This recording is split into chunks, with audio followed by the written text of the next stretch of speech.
Mis amigos, las comunidades latinas necesitan transformarse, superar su estado de pobreza, su estado de miseria, la falta de recursos para la educación, para la salud y el desempleo. ¿Qué hacer con nuestros vecindarios abandonados a su propia suerte? Vamos a conversar con un politólogo, un periodista, un comunicador profesional que ha entrado a la política y que tiene ya una candidatura a concejal por el distrito 14 del Bronx. Quiero escuchar cuáles son las propuestas y los temas de mayor urgencia para ese distrito en la voz de un candidato emergente, Fernando Aquinos. Sí. Muchas gracias, Alduey. Siempre te agradezco la oportunidad que me das y que me has dado durante toda mi trayectoria profesional. Recuerda que contigo fue que trabajé por primera vez aquí en la industria de la comunicación, en el sector periodístico. Y ahora estoy en esta nueva etapa de mi vida, tratando de traer un cambio al West Bronx. Y mira, Alduey, los problemas siguen siendo los mismos de siempre. Lo que hay que traer son soluciones nuevas, porque ya la gente está cansada de que le sigamos diciendo que hay un problema en housing, que hay un problema de salud, que hay un problema de educación. Los problemas siguen siendo los mismos. Lo que hace falta es un liderazgo con capacidad y con la valentía necesaria para sentarse en la mesa a traer los recursos que esta comunidad merece, porque es una comunidad trabajadora. Y a pesar de ser una comunidad trabajadora de familias y de personas que trabajan más de 40 horas al día, algunas personas tienen 2 trabajos, muchas de esas familias no pueden pagar su renta, por ejemplo. Entonces el problema del housing definitivamente sigue siendo un gran problema, pero hay que enfrentarlo de una manera determinada, de una manera firme, por ejemplo, tratando de bajar el threshold, bajar el límite de ingresos que tiene una persona para calificar por una vivienda subsidiada de la ciudad. Ahora mismo tú o ganas muy poco o ganas demasiado, pero sin embargo son familias que están luchando para sobrevivir, y no hay suficiente asignación para familias que ganan bajos salarios. Y acuérdate que está ya estipulado y se ha requete estudiado que una familia, una persona que gaste más del 30% de su salario en vivienda, ya está sobregirada. Y significa entonces que nuestras familias que ganan bajos salarios, ganan 2 o menos de $3,000 quizás al mes, están pagando $2,000 por un apartamentito, y muchas de esas familias no pueden pagarlo, y por eso muchos de nuestros niños terminan viviendo durante su edad temprana, su edad escolar de primaria, terminan viviendo en refugios. Entonces el housing sigue siendo un gran problema. El problema de la salud sigue siendo otro problemazo, porque el Bronx está entre los condados, bueno, es el condado más insalubre del estado de Nueva York y uno de los más insalubres en los Estados Unidos. Pero son problemas prevenibles, porque muchos de esos problemas, como el asma, por ejemplo, vienen a ser más prevalentes en esta zona por la contaminación ambiental, porque vivimos en un área que está que sirve como puente a un montón de carreteras, y que tiene varios basureros, y que tiene muchos problemas ambientales que pueden ser corregidos o mitigados con medidas gubernamentales, pero los grupos de intereses siempre se imponen. Y una de las cosas que tenemos que tener pendiente de la comunidad latina es que este es un país de grupos de intereses, y la comunidad latina tiene que ser solidaria con la comunidad inmigrante reciente, por ejemplo, cuya mayoría son latinos, sobre todo en las grandes ciudades como las nuestras, y tenemos que ser solidarios y entender que si no actuamos como grupo, no vamos a enfrentar estos problemas con efectividad. Una vez Fernando Aquino llegare al cargo de concejal del distrito 14 en el Bronx, ¿qué planes tiene para abordar esas urgencias básicamente esos basureros, ese clima medioambiental, todo el problema de los bajos ingresos. ¿Cuál es el plan de acción para enfrentar los problemas del Distrito 14 Bueno, aquí? tiene que ser un conjunto de propuestas holísticas, vamos a decir, que comprendan varios aspectos. Por ejemplo, uno de los aspectos principales que se puede hacer es inmediatamente tratar de reducir el componente privado de la rezonificación. O sea, que la rezonificación para construir viviendas no tengan que ver exclusivamente con sectores privados desarrollándolas. Priorizar, por ejemplo, los bancos de tierras comunitarios y la vivienda que no dependa principalmente de la inversión privada. Eso es uno. Bajar el threshold de los topes límites de salario que ganan las personas, porque una de dos tenemos que hacer: o aumentamos los salarios o tratamos de facilitar las maneras de que las personas con bajos ingresos consigan vivienda. Entonces, aumentar los salarios implica otra discusión que involucra a otro sector. Entonces, hay que tomar medidas valientes para priorizar, porque ese es realmente el meollo del asunto. ¿Qué tú priorizas cuando construyes viviendas? O sea, ¿priorizas a los empresarios, desarrolladores, o priorizas a las grandes corporaciones o a los grandes inversionistas, o priorizas a la clase trabajadora? Entonces, lo que ha pasado es que la clase trabajadora no ha sido la prioridad en la construcción de viviendas de la ciudad. Y por eso, por ejemplo, muchas personas sienten que no califican para los criterios que establece la ciudad. Las viviendas no son suficientes para empezar, las que se construyen, porque dependen del sector privado y de lo que el sector privado pueda destinar para eso. Y entonces las fórmulas que se utilizan son fórmulas que dejan fuera a la gran mayoría de las personas que ganan bajos salarios. Entonces, esa es la decisión política que hay que tomar. Acuérdate que muchas de estas decisiones tienen que ver con cuestiones técnicas, tienen que ver con burocracias, pero lo más importante es la voluntad política del principal que esté ocupando el puesto. ¿Ok? Porque la tecnocracia del gobierno está ahí para hacer fórmulas, para hacer estudios, para hacer asignaciones presupuestarias, pero lo importante es la voluntad política de quien esté ahí, a quién está representando. Y yo pienso que en realidad la clase de bajos ingresos hay que elevarla, porque cuando se eleva la clase de bajos ingresos, nos elevamos todos, porque le quita presión a las que están más hacia adelante. Entonces, para mí eso es una de las maneras en que hay que enfrentar ese problema. Y lo mismo hay que enfrentar el problema de el medio ambiente para tratar de aliviar el problema de la salud. Enfrentar a las grandes corporaciones que están trayendo contaminación, las empresas que están trayendo contaminación al área, y regular, por ejemplo, el tránsito de vehículos pesados, por ejemplo, por la ciudad, entre otras medidas. Son medidas que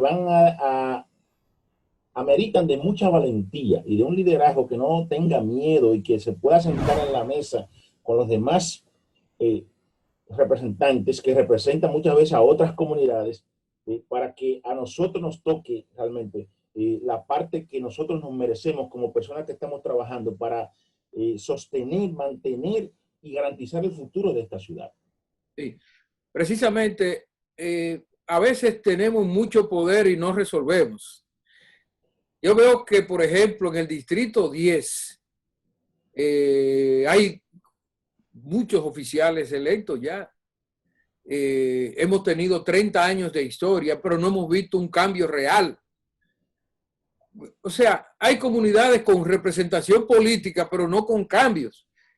Esto es el temor que tenemos los contribuyentes. ¿Cómo tú ves el desempeño de los oficiales electos en la ciudad de Nueva York y las necesidades de la gente en el distrito correspondiente, como en el caso del Distrito 10?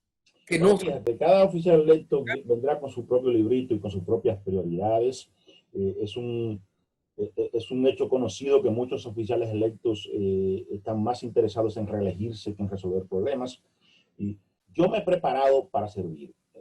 Tú me conoces, tú sabes que yo he estado en diferentes posiciones, tanto en el sector público como en el sector privado, y siempre he tenido un vínculo con el servicio comunitario, al servicio de la comunidad, y pienso que me he preparado para no traer esos prejuicios al gobierno, sino dedicarme ya en los próximos años a servir a mi comunidad con valentía y a tener a la clase trabajadora en el primer plano de mis prioridades. Mis prioridades no serán reelegirme eternamente sin enfrentar los problemas porque le tengo miedo a un grupo determinado, porque hay muchos grupos de intereses. El principal grupo de interés mío es mi comunidad y esa es mi prioridad cuando yo llegue al Consejo Municipal.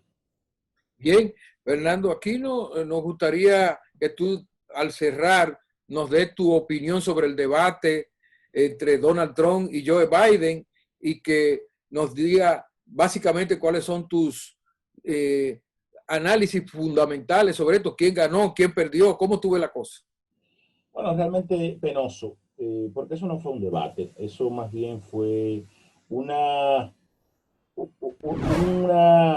reyerta callejera, vamos a decir, porque a eso es que no tiene acostumbrado Donald Trump. O sea, Donald Trump es una persona que nunca ha respetado el discurso cívico, el debate sustancioso de la política y las políticas para resolver los problemas de nuestras comunidades, sino que es un individuo, un personaje que lamentablemente ha tenido mucho impacto en muchas personas que lo ven como su representante, quizás por el fracaso que nosotros hemos tenido en el gobierno. Hay que ser autocrítico y el Partido Demócrata ha tenido muchísimos problemas porque ha llevado un liderazgo que ha sido hasta cierto punto complaciente con los poderes establecidos. Y Donald Trump se nos metió por el medio, una persona totalmente burda, inescrupulosa, una persona que está cortando el hilo de la esperanza de la comunidad latina por múltiples ángulos.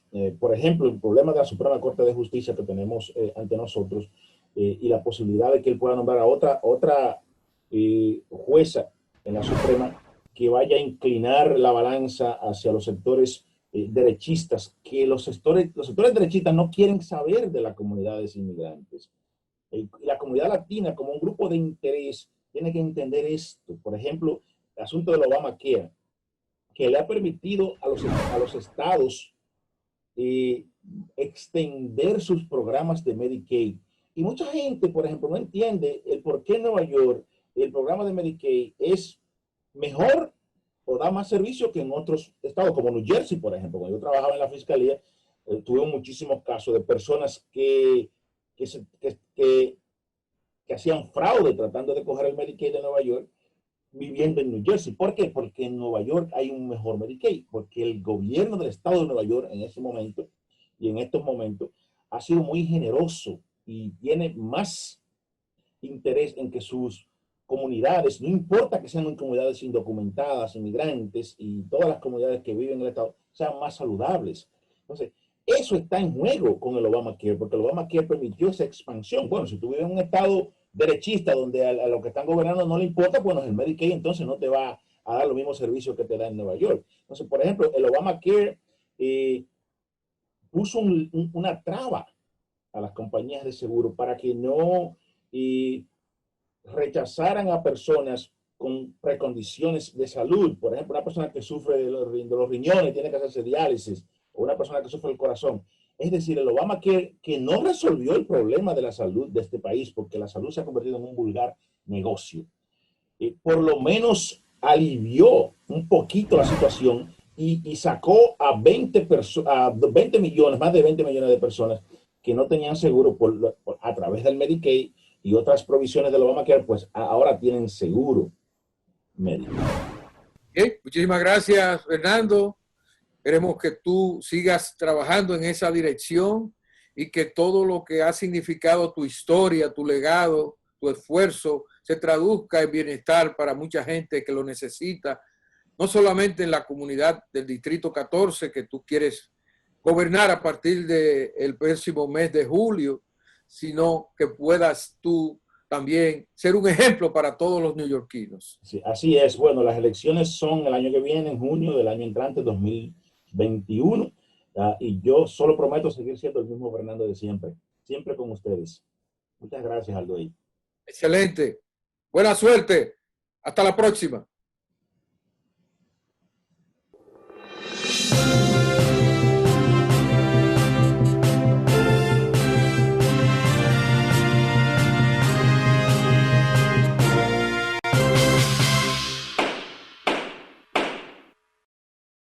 El Gobierno de Nueva York.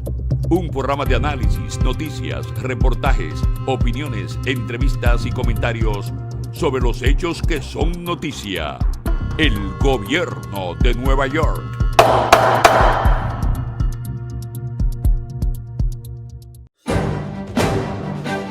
Un programa de análisis, noticias, reportajes, opiniones, entrevistas y comentarios sobre los hechos que son noticias.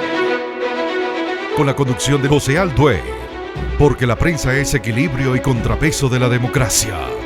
El Gobierno de Nueva York, de lunes a viernes a las 4 de la tarde, por TV Quisqueya, con sabor dominicano.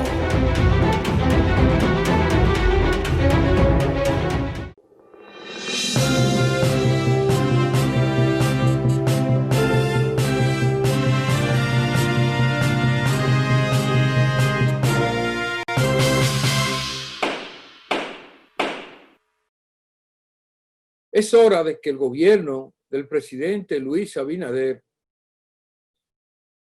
empiece a ver a los dominicanos de la diáspora como un aliado estratégico del país.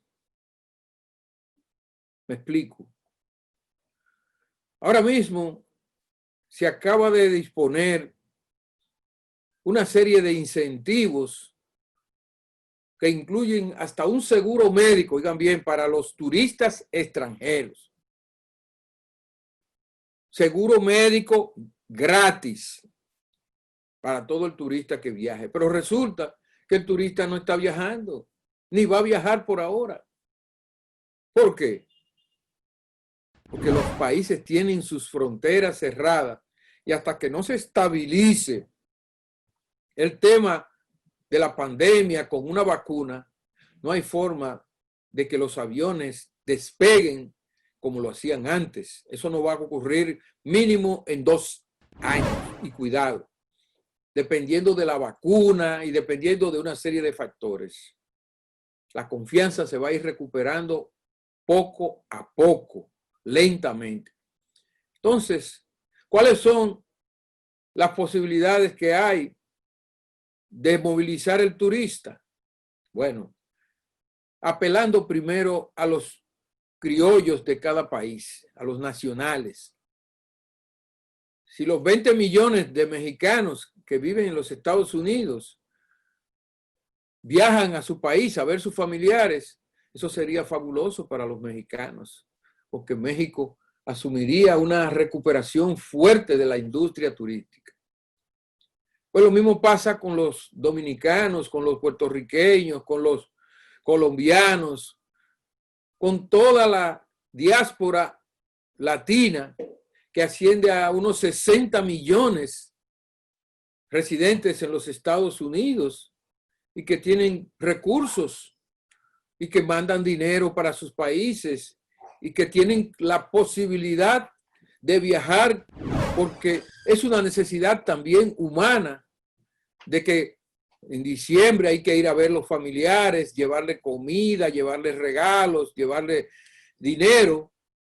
Y entonces se aprovecha para una diversión familiar también del visitante.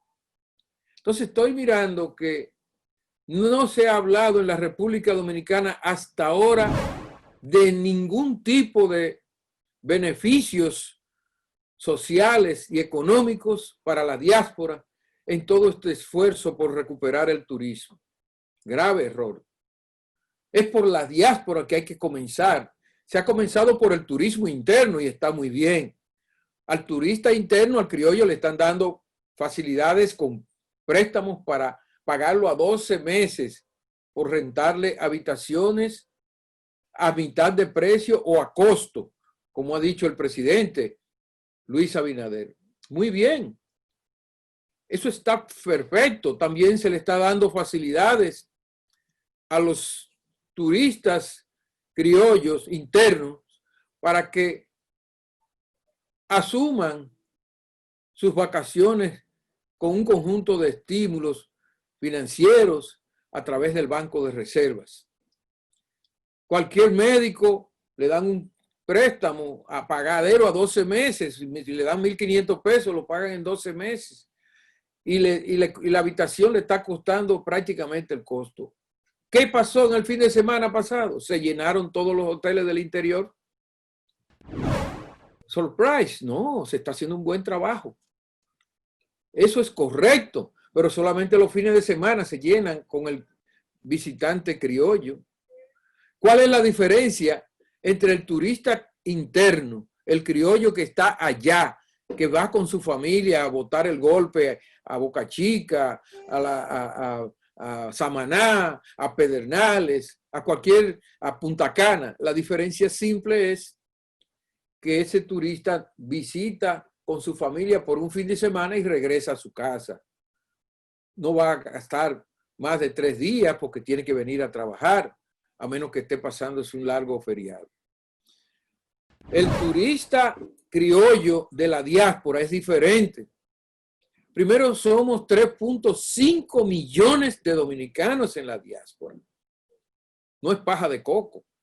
Que mandamos 7.000 millones de dólares al año en remesas y que demostramos ahora en la crisis de la pandemia que fue el único sector de la economía que subió. Subieron un 29% de acuerdo al Banco Central las remesas de los dominicanos del exterior. Y particularmente de Nueva York, de los Estados Unidos. De España hay muchos dominicanos, pero son como 200.000. ¿Dónde está la mayoría? Estamos en los Estados Unidos, en Pensilvania, en New Jersey, en Connecticut, en Massachusetts, en Washington. Todas las comunidades nuestras están en cada uno de los estados de la Unión Americana. Y tenemos el sentimiento patriótico de mandar recursos, no solamente para beneficiar a nuestros familiares, sino también para apoyar la economía del país. Entonces, a la hora de fomentar, incentivar, ¿por qué nos excluyen? ¿Por qué nos tienen fuera del proyecto de incentivos a la dominicanidad del exterior, que es la que realmente mueve más la economía del país con sus aportes en las remesas, pero también con sus viajes continuos? 300.000, 400.000 dominicanos que viajamos en cada diciembre significan mucho para este país y en este momento mucho más que nunca. Porque ahora es este turista criollo el que va a mover la economía en lo poco que se puede mover o en lo mucho que se pueda mover mientras dure la crisis de los turistas extranjeros con la pandemia. Entonces, ese incentivo que se le está dando a los turistas, que se lo den al dominicano del exterior. Un seguro médico, bueno, que nos den un seguro médico también. Un incentivo para pagar la habitación, que nos den el mismo precio que se le da al criollo. Un incentivo para invertir, que los turoperadores tengan algunos recursos para impulsar la industria. Los turoperadores de aquí, como a los bares, a los hoteles, a los restaurantes de allá, también es merecedor el dominicano empresario de aquí, de que se le dé un estímulo, de que se le dé un apoyo. Por eso queremos exhortar al presidente Luis Abinader para que en esta hora en que el país necesita más que nada de su gente, de sus dominicanos del exterior, de su inversión, de su presencia, de sus gastos que son siempre mayores que el turista extranjero, porque cuando un turista gasta promedio por día $150. El dominicano ese turista va por un fin de semana también, o una semana. Calculen $150 por 5 días. ¿De qué estamos hablando?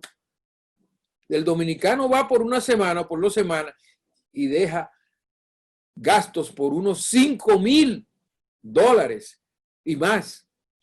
Entonces, ¿le conviene al país incentivar al turista dominicano de la diáspora o no? Creo que es un ejercicio sencillo, un ejercicio matemático que puede resultar muy interesante para que muchas familias que aún con el temor del coronavirus van a viajar a su país, esto permita fortalecer la economía, fortalecer la industria y hacer que pueda ir inspirando confianza en los demás sectores, en las demás etnias de Nueva York, por ejemplo, porque hay una influencia clara entre el dominicano que está casado con un americano, con una americana, o el que está casado con una boricua, con una judía, con quien sea, influye y van a viajar todos como familia. Entonces, hay que inspirar al dominicano de la diáspora a que viaje, a que vuelva a su país en este momento con distancia social, con cuidado, con su mascarilla, compartiendo con sus familiares y compartiendo en las playas, en los hoteles, para ir creando confianza y generando una nueva era de la industria del turismo. Por eso, no sé qué espera el gobierno del presidente Luis Abinader para darle al dominicano del exterior el mismo estímulo que le está dando al dominicano de la isla para impulsar el levantamiento de la industria sin chimenea. Hasta la próxima.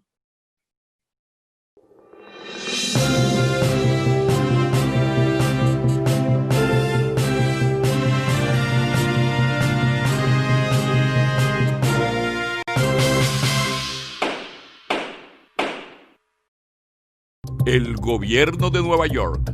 Un programa de análisis, noticias, reportajes, opiniones, entrevistas y comentarios sobre los hechos que son noticia. El Gobierno de Nueva York.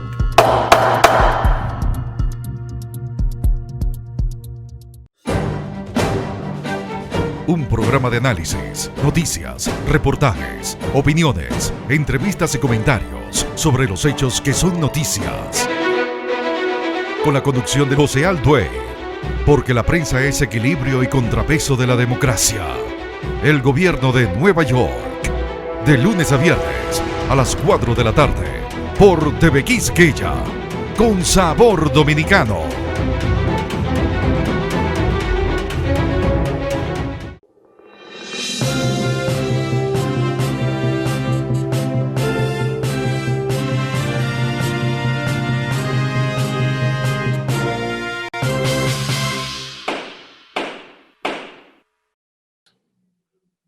Avergüenza y da pena la degradación a que ha llegado la política en los Estados Unidos.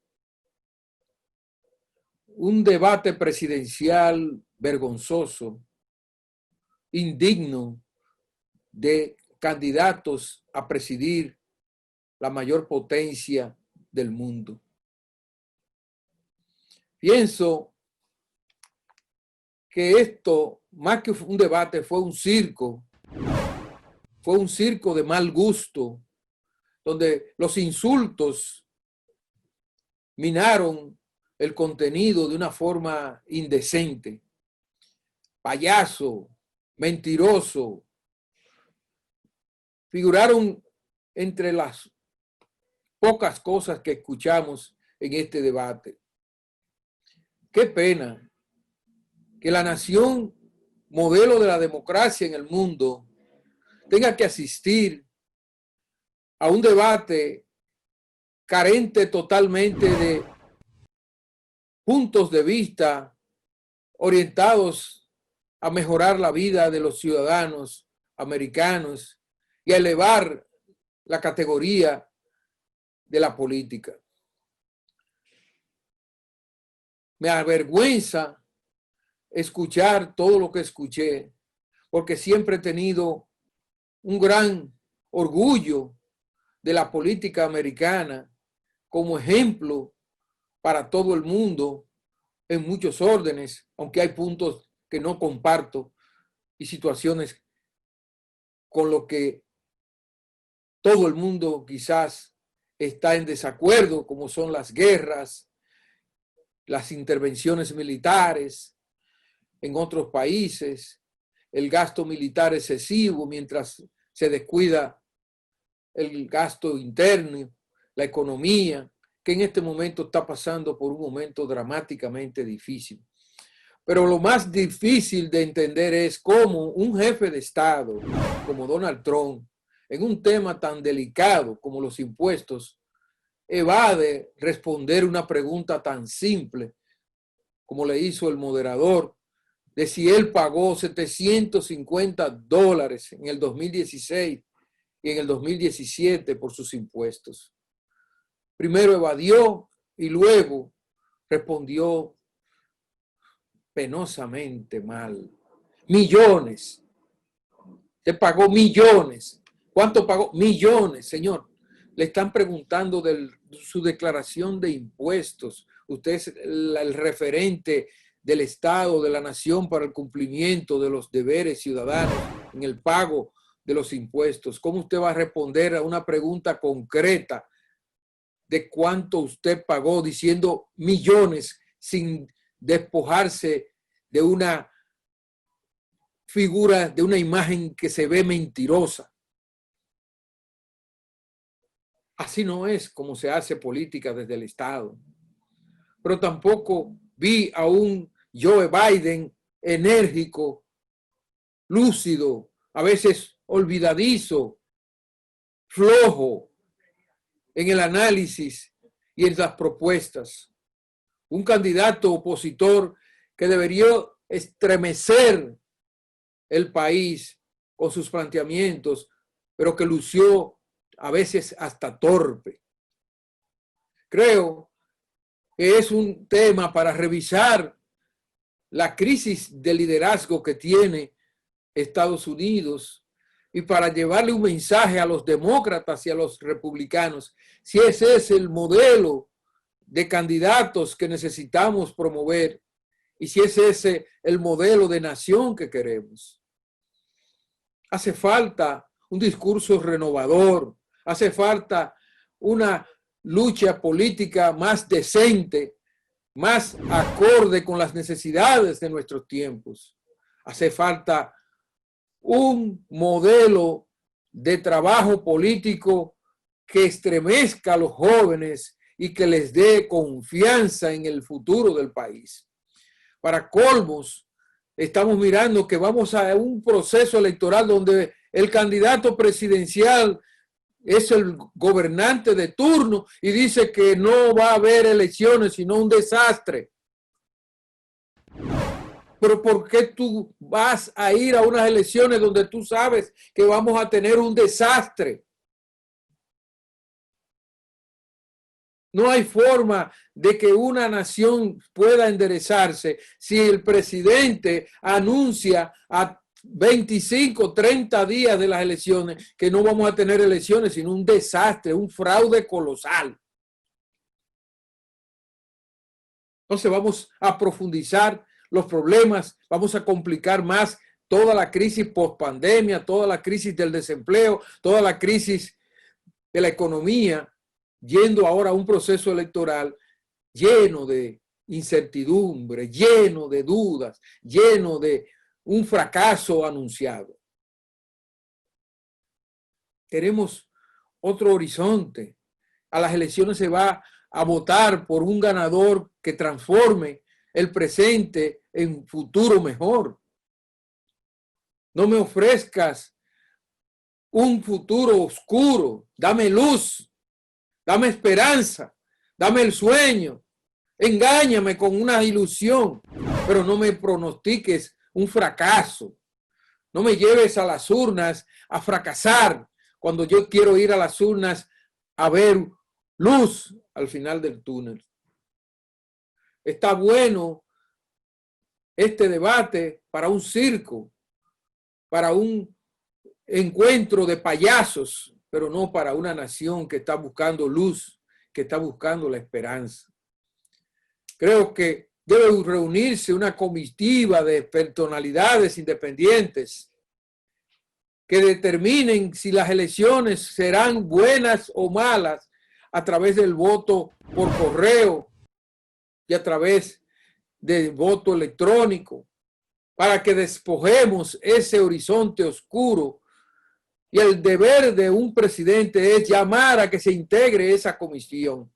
no irresponsablemente llamar a que se vaya a las urnas a fracasar, a votar por el fracaso, a votar porque no va a haber un resultado y que él no va a reconocer a nadie y que si él perdió se vamos a pasar meses esperando que digan quién ganó. Así no, papá. Eso no es ser un gobernante, eso no es ser un jefe de Estado. Tampoco oí al candidato opositor blandir una espada fuerte para combatir esas cosas, ni a un moderador siquiera parar esa locura, ese desorden de debate que vimos allí. Da pena y vergüenza que nuestros estadistas sean tan malos y que tengamos un modelo tan chatarra de debates y de propuestas que no sirven para nada más que para sepultar la esperanza de 300 millones de americanos que son dignos de mejor suerte. Esperemos a ver qué pasa.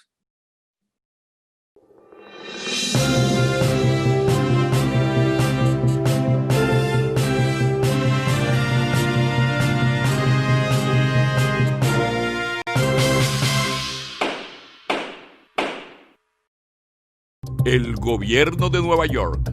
Un programa de análisis, noticias, reportajes, opiniones, entrevistas y comentarios sobre los hechos que son noticia. El Gobierno de Nueva York.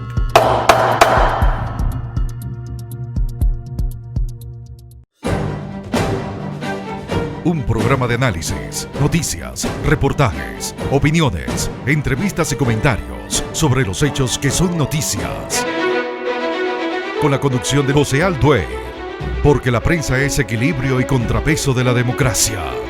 El Gobierno de Nueva York, de lunes a viernes a las 4 de la tarde, por TV Quisqueya, con sabor dominicano.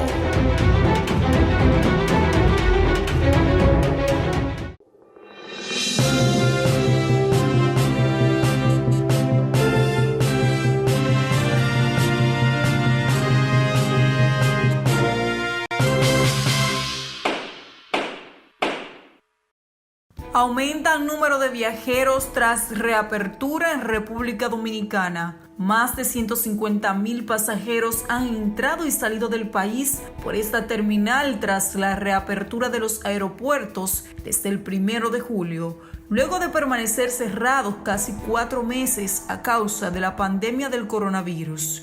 La información fue ofrecida por la Gerencia de Comunicación y Relaciones Públicas de Aeropuertos Dominicanos Siglo XXI Aerodom, empresa que tiene a su cargo el manejo de 6 aeropuertos nacionales, incluyendo Las Américas y Gregorio Luperón de Puerto Plata. De acuerdo a la empresa, diariamente se están efectuando entre 25 y 30 vuelos desde y hacia los diferentes destinos, la mayoría de ellos de salida y llegada de diferentes lugares de los Estados Unidos, Puerto Rico y Europa. Se informó que la mayoría de los pasajeros procedentes desde Estados Unidos, Puerto Rico y Europa son dominicanos. Muchos de ellos residentes y otros que se encontraban varados a consecuencia de la pandemia del coronavirus, que aún sigue provocando grandes estragos en el mundo. Los informes de Aerodom indican que en la medida en que se aproxima el mes de diciembre, aumenta la frecuencia de vuelos internacionales debido al crecimiento de la demanda de asientos, especialmente dominicanos que vienen a ver a sus familiares y amigos con motivo de las Navidades. Entre el flujo de extranjeros, las autoridades aeroportuarias y la empresa Aerodom informaron que en las últimas semanas se registra un crecimiento considerable de la cantidad de extranjeros que llega al país por el aeropuerto de las Américas, luego de la puesta en marcha del plan de recuperación del turismo. De acuerdo a los informes, muchos de los extranjeros, incluyendo familias completas procedentes desde Europa y Estados Unidos, vienen a vacacionar a los diferentes polos turísticos del país, especialmente aquellos que están ubicados en la zona este. Desde el pasado día 15, las autoridades no están exigiendo a los extranjeros las pruebas del COVID-19 previo a su ingreso al país, otorgándole asimismo un seguro médico mientras estén vacacionando. presidente Donald Trump anunció el lunes que su administración distribuirá 150 millones de pruebas rápidas de diagnósticos para detectar la COVID-19 a lo largo de las próximas semanas. Hoy me complace anunciar un nuevo plan para la distribución de 150 millones de test rápidos en las próximas semanas. Muy pronto, declaró el mandatario durante una comparecencia ante los medios celebrada en la Casa Blanca. Unos 50 millones de estos tests irán destinados a comunidades especialmente vulnerables, explicó Trump, quien agregó que 2,1 millones de pruebas ya han sido distribuidas y que se espera que esta cifra se sitúe en torno a los 6 millones de aquí al fin de semana. El presidente destacó que hace apenas unos días se sobrepasó la marca de los 100 millones de pruebas diagnósticas realizadas en el país desde el inicio de la pandemia, por lo que, según dijo, esta nueva iniciativa supondrá más que duplicar el número de pruebas ya elaboradas. También presente en la comparecencia el almirante Brett Giroir, secretario asistente de Salud y Servicios Humanos, detalló que este tipo de test no requiere de una biopsia profunda del cerebro, aunque igualmente ha de realizarlo un profesional adiestrado y ofrece resultados de unos 15 minutos. Trump, que no aceptó preguntas de los periodistas, sostuvo que esa iniciativa servirá para apoyar a los estados a reabrir sus economías y escuelas inmediatamente, tan rápidamente como puedan. En este sentido, el presidente señaló que los test rápidos son los que tienen un mejor impacto a la hora de poder determinar una normalización de la situación. Actualmente, Estados Unidos lidera la clasificación de países más afectados por la pandemia, con 7.139.734 casos confirmados y 204.967 muertes. A pesar de estos datos, Trump volvió a insistir en que el país está próximo a dar la vuelta a la esquina en cuanto al impacto de la pandemia se refiere. Esta información contrasta con las palabras del viceministro Mike Pence, también presente hoy en la Casa Blanca, quien advirtió que es probable que aumente el número de casos en los próximos días. El pueblo estadounidense puede esperar que los casos aumenten en los próximos días, declaró Pence, en sintonía con la mayoría de expertos, tanto a nivel nacional como internacional, que han alertado que de que el comienzo de la temporada de gripe podría agravar la situación de la pandemia. Pero Trump, no obstante, restó importancia a este hecho y se limitó a insistir: cuanto más test se hacen, automáticamente se tienen más casos.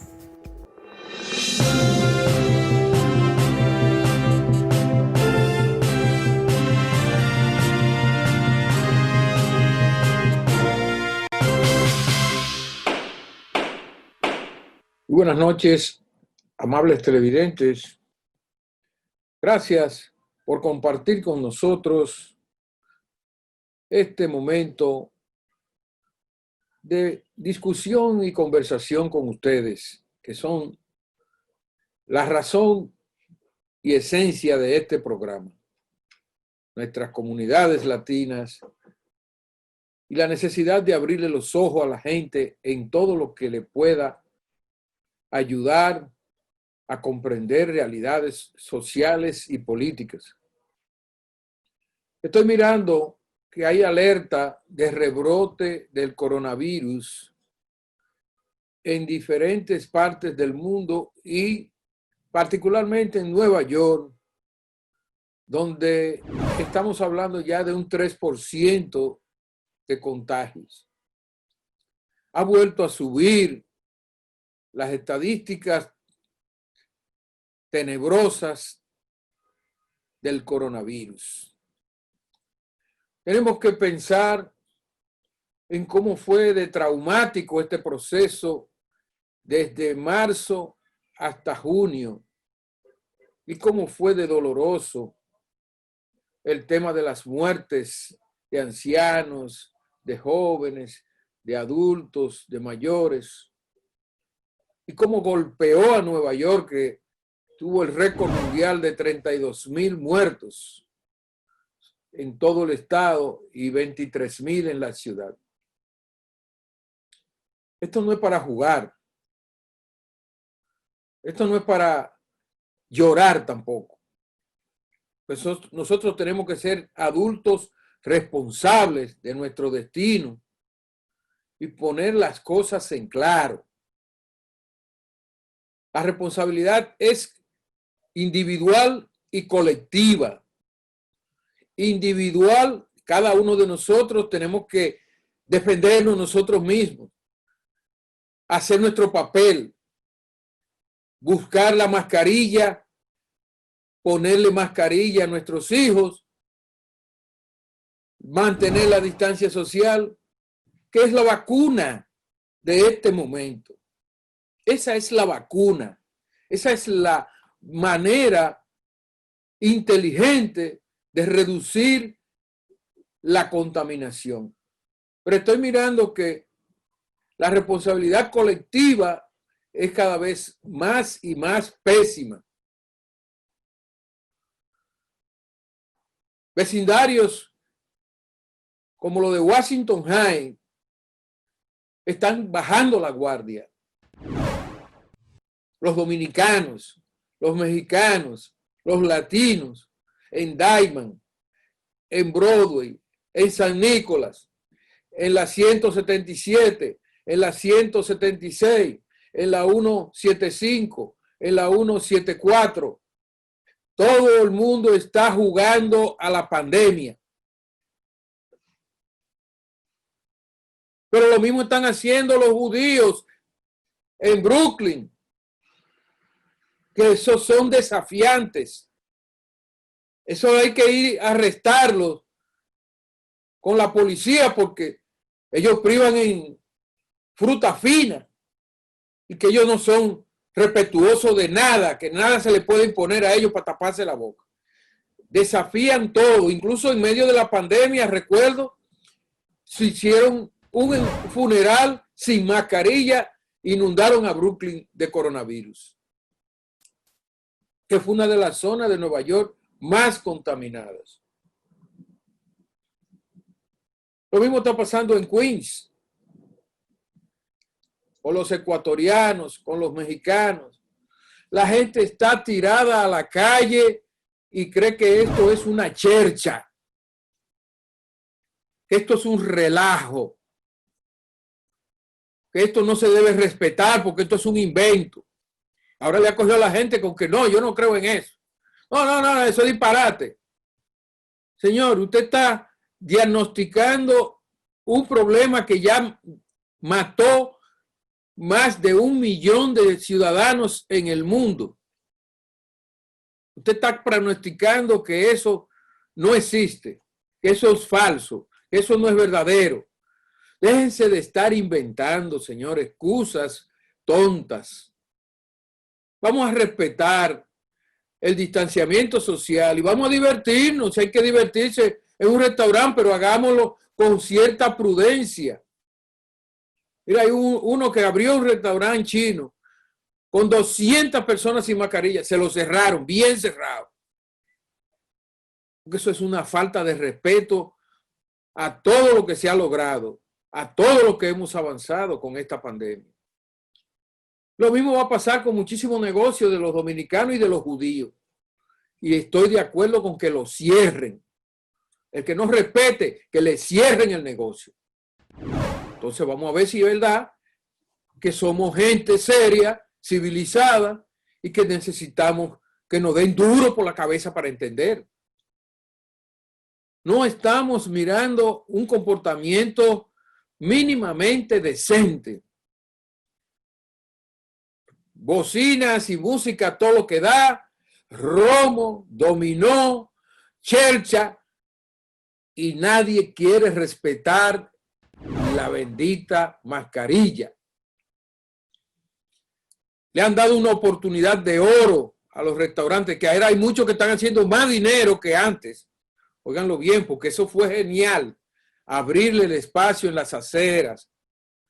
Y mientras tanto, todavía no se le ha concedido el 25% adentro y el 50%. Si se logra eso, será una bendición para todos los dueños de negocios que están aportando a la solución económica del problema. Pero los primeros que tienen que velar porque sus negocios estén respetando la ley son los dueños de negocios. Ponerle su mascarilla y ponerle cuidado a su empresa, que todo el mundo respete. Sí, hay que darse un trago, beberse una cerveza, comerse una comida en un restaurante, compartir con la familia. Pero señor, conserve los lineamientos. Ya comió, póngase su careta. Ayude a que no se produzca más contaminación. Disfrute un momento agradable que se puede y demuestre que usted es civilizado, que usted obedece. Ya comió, porque mi careta va a comer, se la quita. Terminé, ya volví a lo mismo, aunque estemos de frente con la familia ahí, pero que todo el mundo vea un ejemplo. Se puede hablar con la mascarilla y se puede tomar un trago con la mascarilla y se puede realmente dialogar con la mascarilla. Entonces todo esto reduce todo el impacto negativo de la masificación de los restaurantes, que se necesita también, porque eso es lo que mantiene la economía viva. Hay que fortalecer los restaurantes y seguir yendo y comprar y disfrutar la vida también. Porque no vamos a morir de confinamiento con estas pendejadas. Hay que seguir un protocolo para evitar que se propague más esto, porque van a volver a cerrar todo. Si no hay respeto, si no hay obediencia, si no hay, cuando suba el 5%, cerrado todo el mundo. Otra vez para la casa en condeno, porque no aguantamos la gana de hablar y andar sin mascarilla, sin protección, sin distanciamiento social, porque de una vez aparecen unos teóricos que saben más que todo el mundo. No, eso es mentira. No le haga caso a eso. Esos son unos locos viejos que están queriendo que uno se ponga de mojiganga. Usted no tiene autoridad para desmentir a los científicos ni para revivir a los muertos del coronavirus. Usted se calla y se pone su mascarilla y guarda su distancia social y no invente ni le haga mensajes negativos cruzados, dispersos a sus hijos, a su familia. Cada vez que una persona se quita la mascarilla, está inspirando a los otros que hagan lo mismo. Entonces, quiero hacer un llamado a todos los dueños de negocios a que reflexionen con su personal sobre cuál es el modo más sencillo, relajado, relax, de ponerle orden en los restaurantes a la gente. Se puede. De que se puede, se puede. Que todo el que entre venga y se le diga, ponte tu mascarilla y cuando vaya a comer te la quita, pero después que terminaste de comer, póntela. Pide tu cerveza, pide tu trago y te bebe tu trago ahí con tu familia, pero respeta. Ese es el orden. Y oye tu música y te diviertes. ¿Es difícil hacer eso? No. Lo difícil es que te cierren el negocio y que tú no tengas cómo hacer dinero. Eso sí es lo duro.